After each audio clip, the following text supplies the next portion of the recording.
take up Pope's An Essay on Criticism from where we left. So here Pope is talking about different faults of critics, or the different ways that a critic judges poetry. Some judge by conceit, some by language, some by expression, and so on. So we begin today from line 339. But most by numbers judge a poet's song, and smooth or rough with them is right or wrong. So numbers means meter. So some critics judge poetry only by meter, and whether the meter is well maintained or rough, that is the criteria. In the bright muse, though thousand charms conspire, her voice is all these tuneful fools admire. Tuneful fools, because they only look at the music.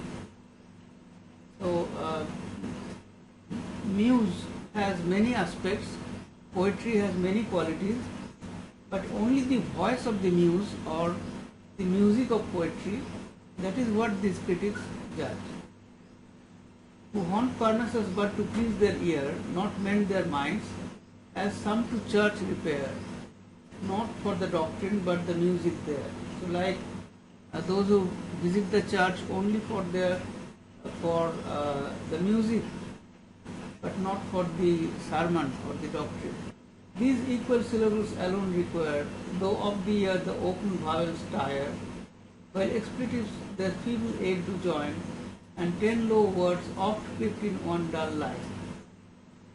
So these critics only look at meter. They disregard if words which are not well chosen, low or expletive which are slang words, such words creep into a line. So 10 low words oft clipped in one dull line. So the line may not have adequate content. It may be dull, and the words may not be well chosen, but they disregard that. While they ring round the same unvaried chimes with sure returns of still expected rhymes. So the unvaried rhythm and the use of rhyme would make them expect the habitual words which are rhymed to one another, which means that there is no variety either in rhythm or in rhyme. The same words are always rhymed. Wherever you find the cooling western breeze, in the next line it whispers to the trees. Okay, so I think we went through these, and now here we explain Denham and Waller, the strength and sweetness of these two poets. So vigor and sweetness both are required in poetry, but they do not look for that. True ease in writing comes from art, not chance, as those who easiest who have learned to dance. So it is the skill of the artist in poetry that leads to its beauty, not chance. It is not enough, no harshness gives offense. The sound must seem an echo to the sense. Soft is the strain when zephyr gently blows, and the smooth stream in smoother number flows. So the sound should be appropriate to the sense of the line. So here Pope is introducing the idea of onomatopoeia, so sound reflecting the sense. So when the poet talks about zephyr or gentle wind, then the rhythm should also be gentle.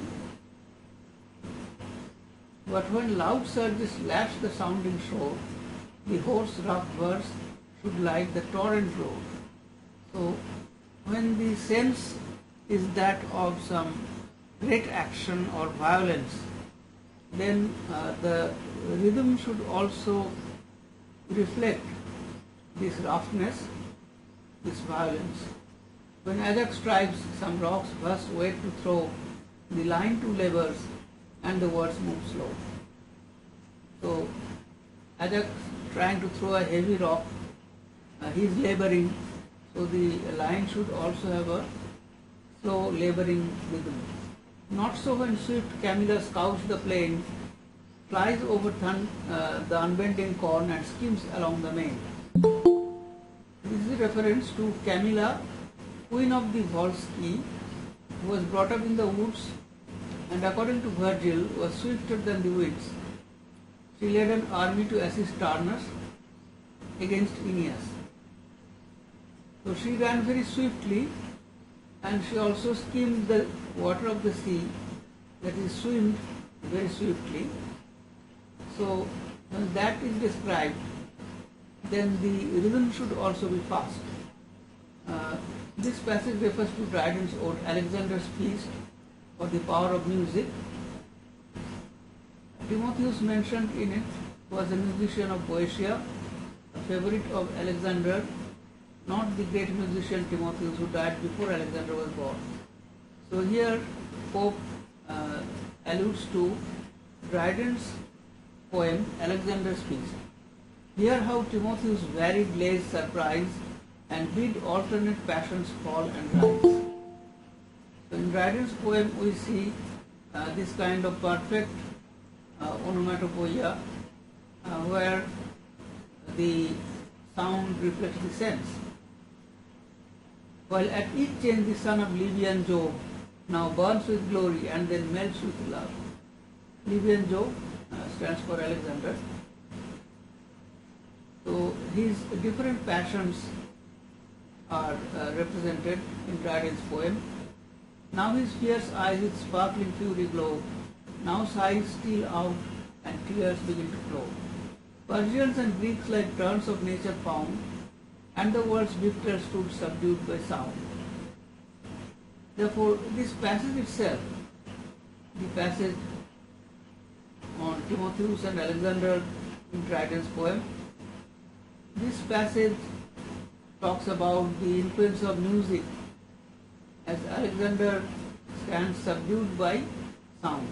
The power of music all our hearts allow, and what Timotheus was is Dryden now. So Timotheus was an ancient musician whose power could subdue anybody, and now Dryden has that kind of power because he can create such music in his poetry. Now this advices that here Pope gives, these are very important. Avoid extremes and shun the fault of such who still are pleased too little or too much. At every trap you scorn to take offence, that always shows great pride or little sense. So a critic should avoid all kinds of extreme and should not take offence easily, because that would be an indication of pride. And little sense. Those heads as stomachs are not sure the best, which nauseate all, and nothing can digest. So one should have sufficient intelligence to accept a lot of things and not nauseate at everything. Heads should not behave like stomachs. Yet let not each gay turn thy rapture move, for fools admire, but men of sense approve. So one critic should not be overwhelmed by any good music, any turn, each gay turn, that is any good turning out of verse should not overwhelm a critic, because the critic should approve when a poet has written something very well. Only fools admire, that is ordinary lay readers would admire, but a critic would approve. As things seem large which we through describe, dullness is ever apt to magnify. So it is quite common that dullness or lack of intelligence can be seen in poetry. But this dullness should not be magnified by the critic. Then some critics, like French writers, some the French writers, some our own despise, the ancients only or the moderns prize. Some critics despise the French writers, they do not like French writers. Some critics despise English writers, our own. Some critics prize, that is, approve or like only ancient classical writers, others like only modern writers. So these critics behave like small sects. Each has his own religion. Thus wit like faith by each man is applied to one small sect and all at damned side. So here wit means intellectual preference. So as in religion we see that people are divided into innumerable sects. So Dryden was thinking of the Christian religion in his time. It was divided into many sects. The Puritans also were divided into many sects. And similarly, in criticism, Dryden says that critics are also divided into sects according to their preference, which means that their intellectual preference is very narrow. Meanly they seek the blessing to confine and force that sun but on a part to shine, which not alone the southern wit sublimes, but rival spirits in cold northern climes. So the sun rises both in the southern and the northern hemispheres. Similarly, intellect or intelligence shines through all kinds of poetry, whether classical or modern, French or English, which from the first are shown on ages past, enlighten the present and shall warm the last.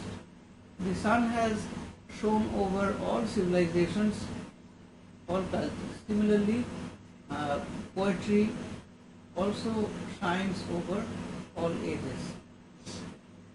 Though each may feel increases and decays, and see now clearer and now darker days, regard not then if wit be old or new, but blame the false and value still be true. So each may feel increase or decay. There may be a change in status of poetry. Some tradition may decay, another tradition may become fashionable and flourish. But one should not look at only whether some tradition is old or new, but only value that which is true and blame the false. So the critic should be able to judge which kind of poetry is true or the best. Some never advance a judgment of their own, but catch the spreading notion of the town. They reason and conclude by precedent and own stale nonsense which they never invent. So other critics who have no creativity and no judgment, they just follow the fashion, and whatever is fashionable at that moment, the spreading notion of the town, the fashionable idea, they only praise that and conclude by precedent, that is other critics' judgment in the past, and they have nothing to add on their own. Some judge of authors' names, not works, and then not praise nor blame the writings, but the men. All this servile heart the worst is he, that in proud dullness joins with quality, a constant critic at the great man's board, fetch and carry nonsense for my lord. So other critics are there who do not judge a piece of writing for its quality, but for the man who has written it, and they flatter the rich people. So here, to fetch and carry nonsense for my lord suggests that a constant critic, that is a critic who at the great man's board, that is who is patronized by a great man, he would praise him, anything that the great man would write. So these are servile critics. The vulgar thus through imitation are, as of the learned by being singular, so much they scorn the crowd that if the throng by chance go right, they purposely go wrong. So here Pope is distinguishing between the tastes of the vulgar, that is the crowd, the ordinary people, and the learned people. The vulgar through imitation are, that is, since they have no judgment of their own, so they imitate other critics' judgment and make mistakes. And the learned make mistake by being singular. The learned are so proud of their learning that sometimes they try to be very different from everybody's judgment, and there they make mistake, trying to be singular. And they hate the crowd or the ordinary people so much that if the people like something, they will like the opposite thing. If the people go right, they will go left. So schismatics, the plain believers, quit and are but damned for having too much wit. So on the one hand, we have the schismatics who always pick up quarrels with others, and on the other hand, we have plain believers like the crowd who just believe in the judgment of others. Faith, gospel, all seemed made to be disputed, and none had sense enough to be confuted. Scotist and Thomist now in peace remain, amidst their kindred cobwebs in Duck Lane. So Pope says that if one places too much importance to the judgment of a particular critic in a particular time, then that judgment will not be important for all time. So many good books, they are later neglected, and faith, gospel, all seemed made to be disputed. So people quarrel over everything. They quarrel over religion, they quarrel over the Bible, and none had sense enough to be confuted. But they are not confuted by reason. Scotist and Thomist, so these are the medieval scholastics, the followers of Duns Scotus, Scotist, and the followers of St. Thomas Aquinas. So in the Middle Ages, they would always fight, but now in peace remain. So now they are all dead, and their books can be found in places where old books are sold, amidst their kindred cobwebs in Duck Lane.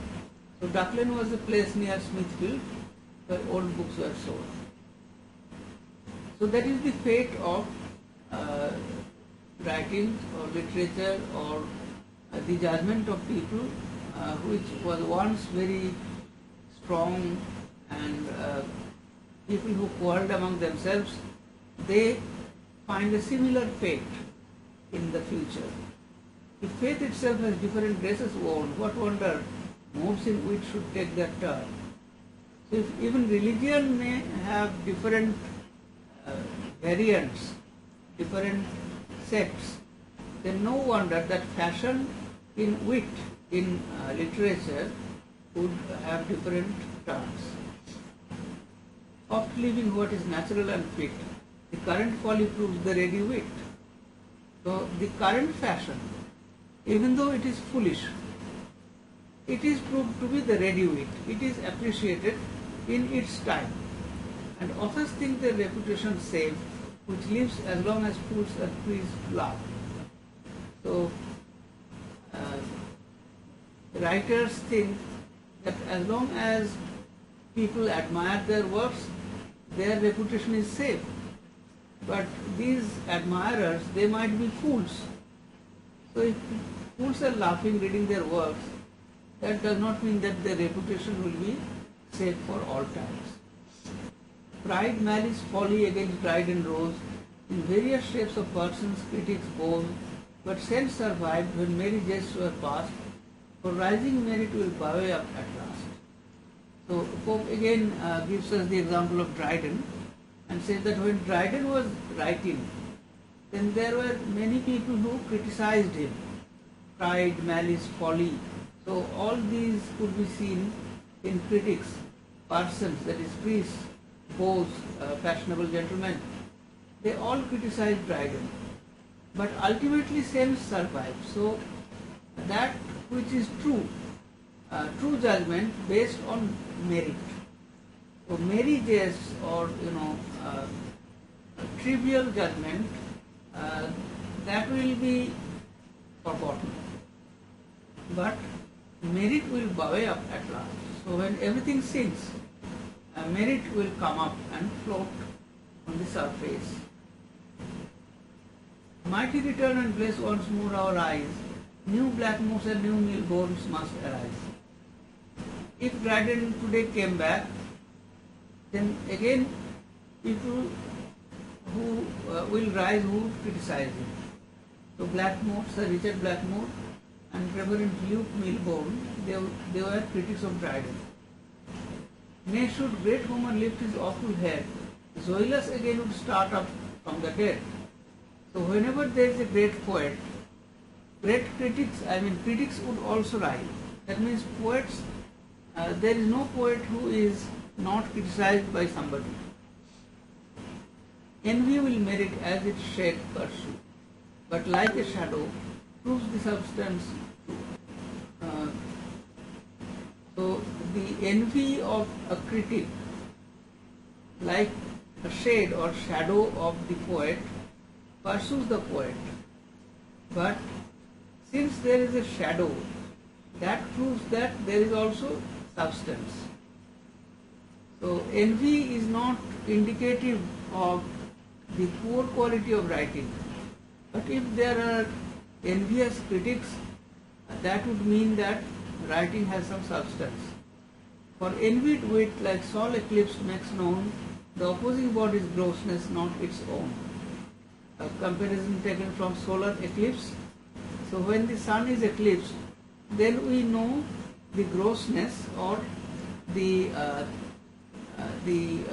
dimensions of the moon or the earth which covers the sun. Similarly, when a great poet is criticized, then we know the grossness of the critic, not of the poet.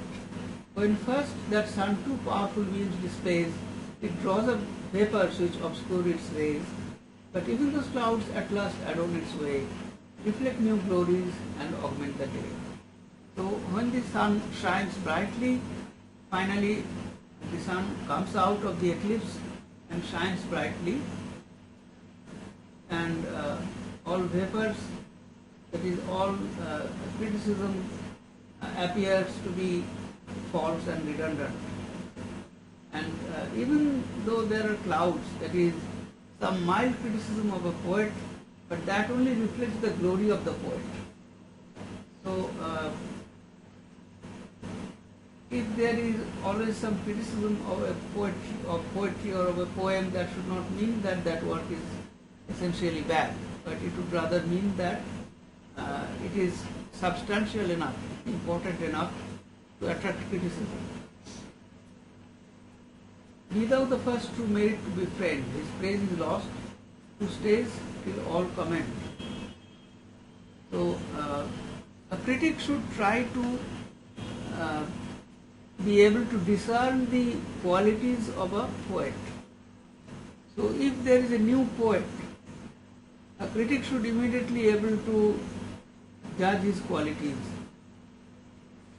Somebody who praises belatedly, his praise is forgotten. Short is the date, alas, of modern rhymes, and 'tis but just to let them live betimes. So unlike classical poetry, which proved to be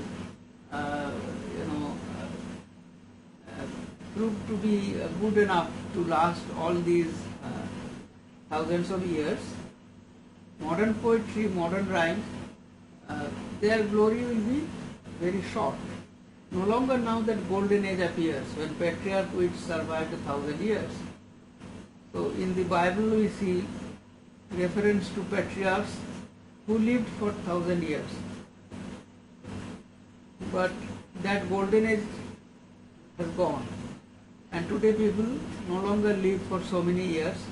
Similarly, poets also would be forgotten quickly.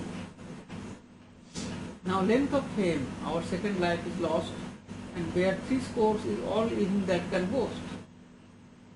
So, some poets' fame does not survive today more than 60 years. 60 means 60 years. Our sons their fathers' failing language see, and such as Chaucer is, shall Dryden be. So, Chaucer was a poet whose language people forgot how to read Middle English. So, in Dryden's time, the 17th century, people did not know how to read Chaucer. Similarly, Pope says, today Dryden is very well known, but in future such a great poet will also be forgotten, like Chaucer is forgotten today. So when the faithful pencil has designed some bright idea of the master's mind, where a new world leaps out at his command and ready nature waits upon his hand. So the poet should take up his pencil and write his poetry whenever he finds inspiration. Then we come to line 516. Now they who reach Parnassus' lofty crown employ their pains to spurn some others down. And while self-love is jealous writer rules, contending wits become the sport of fools. So today poets are extremely envious. And if somebody has become very famous, reached Parnassus' crown means has become very famous, established as a great poet, then others try to bring him down by making adverse comments. So every writer is full of self-love and jealous of others. But still the worst with most regret comment, for each ill author is as bad a friend, to what base ends and by what abject ways are mortals urged to sacred last of praise. So a bad poet is highly praised by a friend, and this last of praise, through praise one attempts to make these mortals immortal. Never so dire thirst of glory boast, nor in the critic let the man be lost. So this kind of thirst of glory or hunger for praise and fame, that is not appropriate in a critic. And a critic should not let the man be lost. That is, a critic should not forget his humanity. Good nature and good sense must ever join. To err is human, to forgive divine. So critic must have also good nature and good sense. So he must not be too harsh, too critical of poets. And this sentence is a translation from Seneca, Errare humanum est, to err is human, to forgive divine. So a critic should also have a forgiving attitude and should not be too harsh. Then what are the qualities in poetry which should be criticized? Obscenity, dullness,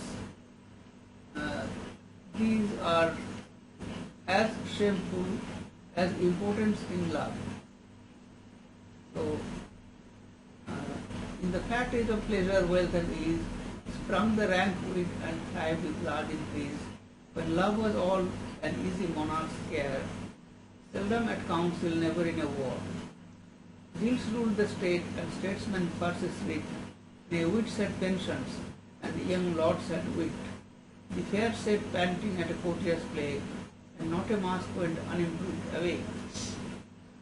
So this is a description of the literary scene during Charles II. And Charles II is described as a monarch for whom who always indulged in pleasure, in love, and he was very rarely in the parliament, at council, and never in a war.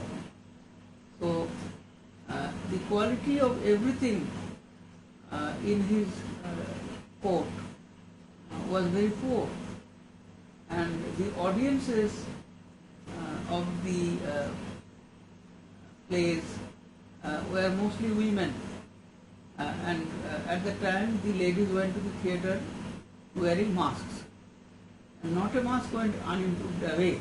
So this is said sarcastically, that not a lady went home from the theatre without being improved in some way, educated in some way.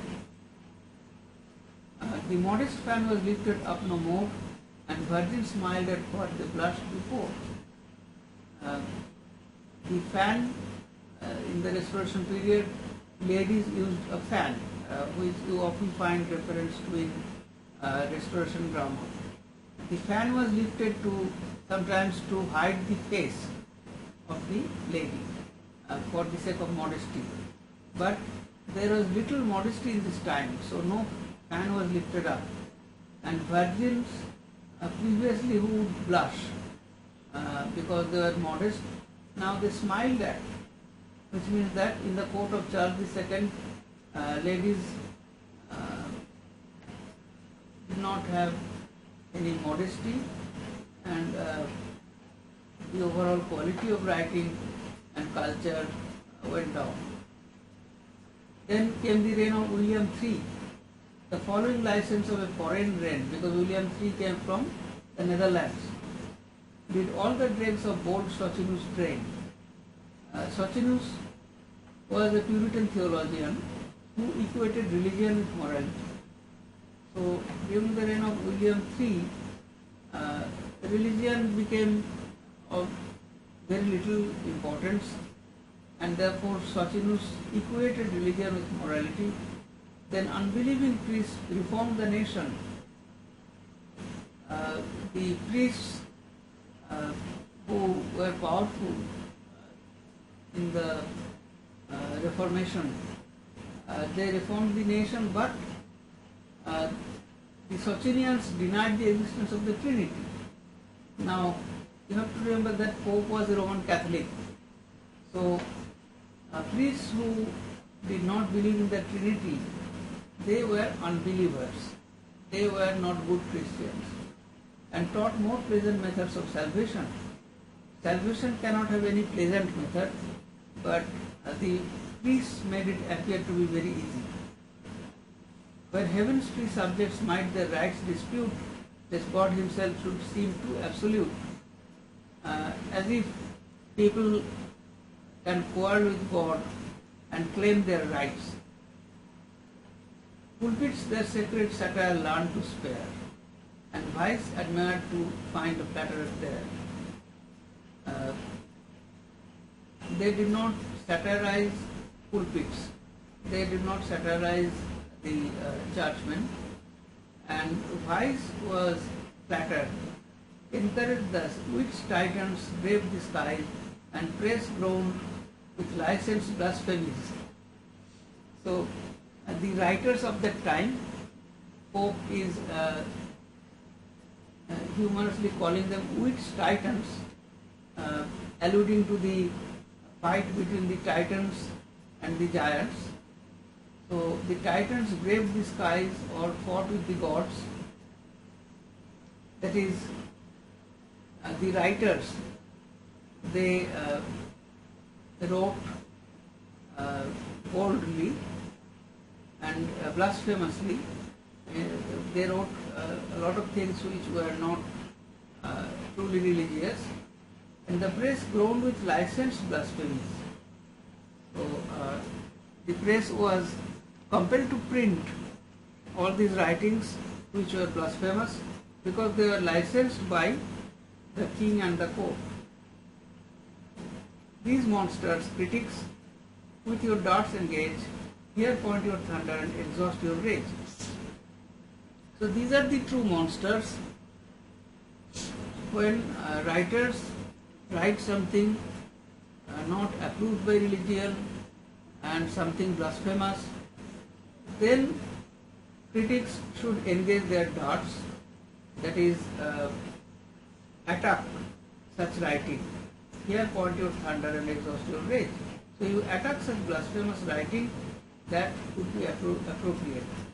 Yet shun their fall to scandalously nice, will needs mistake an author into vice.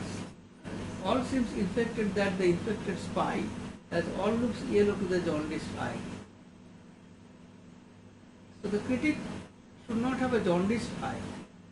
If a critic himself has some kind of religious bias or some blind faith, then whatever faults are there among the writers, those would appear to be nice to him. And the vice of an author would be looked upon as mistakes. On the other hand, even if there are pieces of good writings, they would appear to be infected to the infected eye, to the jaundiced eye.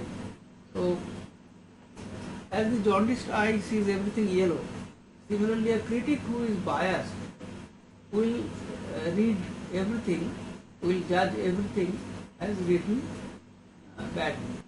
So here we see Pope expresses his ideas on how to judge poetry properly, what qualities the critics should have. So first he said the qualities that a critic should avoid, the vices that a critic should avoid, and now learn then what morals critics ought to show. So from this line onwards, line 562, Pope lists the qualities of an ideal critic. But it is but half a judge's task to know. It is not enough wit, art and learning join. In all you speak, let truth and candor shine. So knowledge is not enough for a critic, but he should have a sense of truth. So he should be discernible and understand where there is truth. That not alone what to your judgment is due, all may allow, but seek your friendship too. So you have the critic should remember that people do not look for only their judgment, but also their friendship. Be silent always when you doubt your sense, and speak though sure with seeming diffidence. This is a very good advice for any situation. Whenever you have any doubt regarding what you are going to say, better be silent, because otherwise you will commit mistakes. And when you are sure, then also do not speak too boldly, but speak with seeming diffidence. Okay. So that is the best approach. Some positive, persisting fops we know that if once wrong, will needs be always so. So there are some people who are so arrogant that if they by chance make a mistake, they would never acknowledge that mistake, but would keep saying that what he said was right. But you with pleasure own your errors past and make each day a critic on the last. So a good critic should own his errors, because as earlier Pope said, to err is human, so man makes mistakes. So if you ever make any mistake in your judgment, you admit that. So you should be a critic of your last day. Every day should be a criticism of the last day. not enough, your counsels still be true. Blunt truths more mischief than nice falsehoods do. So being truthful is not the last thing, because sometimes blunt truth leads to a lot of harm. So a nice falsehood is sometimes preferable than blunt truth. Men must be taught as if you taught them not, and things unknown proposed as things forgot. So when you criticize a poet, you are teaching them, but you will not appear as a teacher, as if you taught them not, so that people do not feel that you are bearing over their neck, that you are being too didactic. And things unknown proposes things forward. That is, the poet may not know something and so did not mention it in his poem. But a critic should not say that the poet is ignorant, but would say that the poet forgot to mention a particular thing. Without good breeding, truth is disapproved. That only makes superior sense beloved. So, critic should have good breeding. That is, he should conduct himself in a noble way.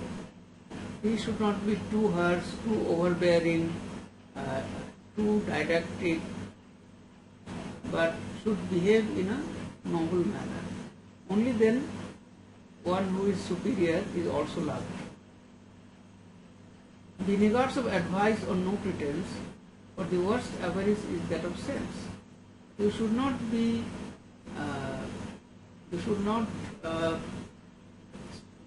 hesitate in giving advice, because in the matter of sense, when you are talking something useful, then you should not be a miser. So that is the worst form of avarice, when you do not want to share your useful judgment. With mean complacence never betray your trust, nor be so civil as to prove unjust. So the critic should strike a mean. He should not be too complacent, nor too civil. Fear not the anger of the wise to raise, those best can bear reproof to merit praise. So just because some writer is famous or wise, you should not be afraid of criticizing him. Because if one is a very good writer, those who are the best, they can also bear with, whichever well might critics still this freedom take, but appears reddens at each word you speak, and stares tremendous with a threatening eye, like some fierce tyrant in old tapestry. So here again Pope satirizes John Dennis. Dennis wrote a tragedy named Appius and Virginia. So if you are critical of a poet, then he might stare with a threatening eye, like some fierce tyrant in a tapestry. Fear most to tax an honorable fool, whose right it is uncensored to be dull. So a critic should be afraid of judging a fool who actually has the right to always be dull, because a dull person can never write well, so there is no point criticizing him.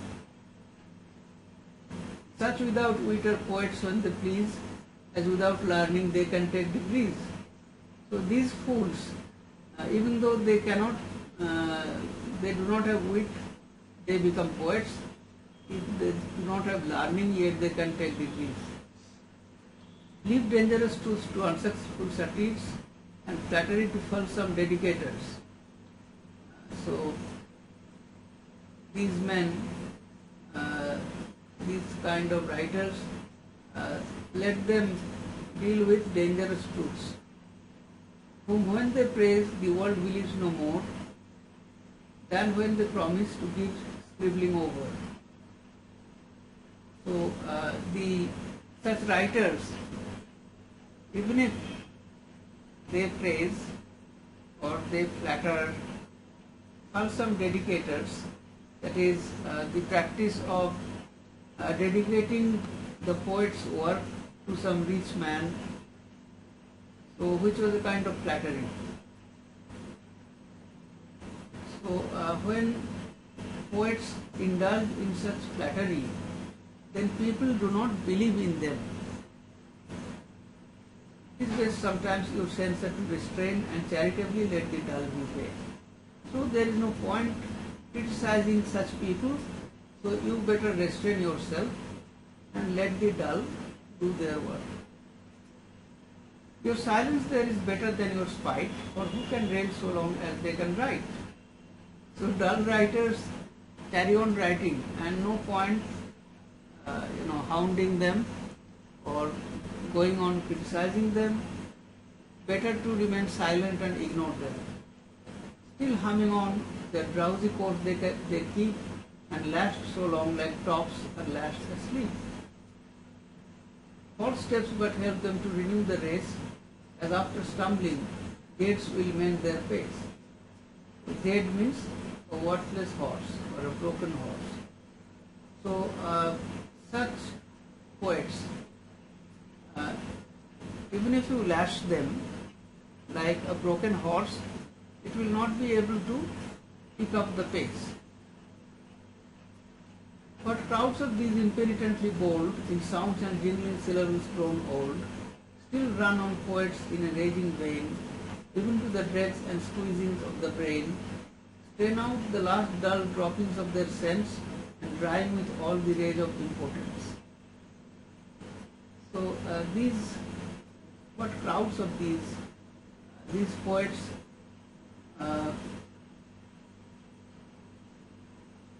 who use archaic, ancient rhymes. Jingling syllables grown old means old rhymes, and critics trying to make sense of their work is of no use, because no sense can be squeezed from their writings. Such shameless bards we have, and yet it is true, there are as mad abundant critics too. So on the one hand we have such bad poets from whose poetry we cannot squeeze any meaning. Similarly we have bad critics. The bookful blockhead ignorantly read, with loads of learned lumber in his head, with his own tongue still edifies his ears, and always listening to himself appears. So these lines are famous. Bookful blockhead ignorantly read. So we have critics who are mad and abandoned. Abandoned means people do not attach any importance to these critics. They have no role in society. They have read a lot, but that they have not understood what they read. So ignorantly read. Just by reading one does not become a scholar. One must also understand.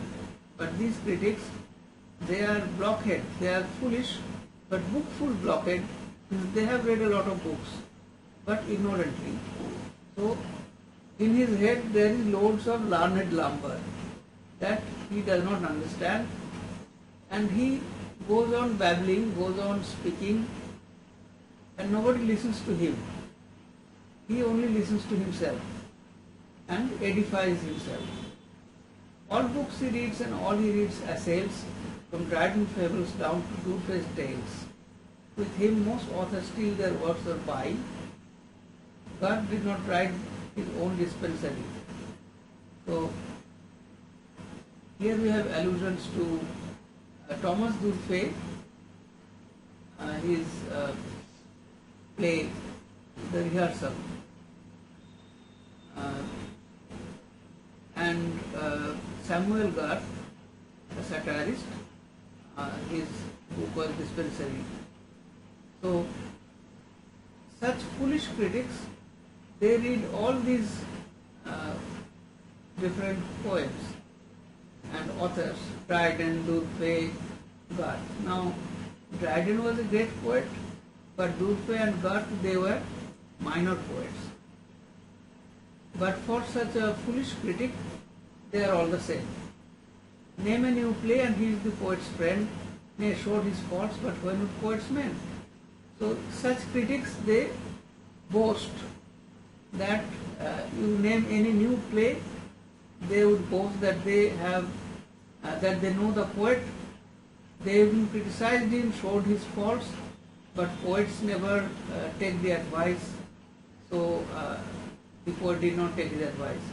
No place so sacred from such fops is barred, nor is Paul's church more safe than Paul's church here. So such foolish critics can be found everywhere, in St. Paul's church as well as in St. Paul's church here, which was the headquarters of the booksellers in London. They fly to altars, there they will talk you dead. That is, even in the church, the altar is where the priest delivers his sermons. So such critics are to be found everywhere. For fools rush in where angels fear to tread. So this has become like a proverb today. So these critics, they talk you dead. They talk so much and so foolishly that you cannot escape them. Distrustful sense with model caution speaks, it still looks home and short excursion makes. So one who has sense always speaks with caution, but rattling nonsense in full volleys breaks, and never stopped and never turned aside, burst out resistless with a thundering tide. So the foolish people, one who speaks nonsense, he won't stop at anything, and he would deliver his speeches in a thundering manner. So this is the difference between a foolish critic and a critic who has sense and judgment. Alright, so we'll stop here. Do you have any question?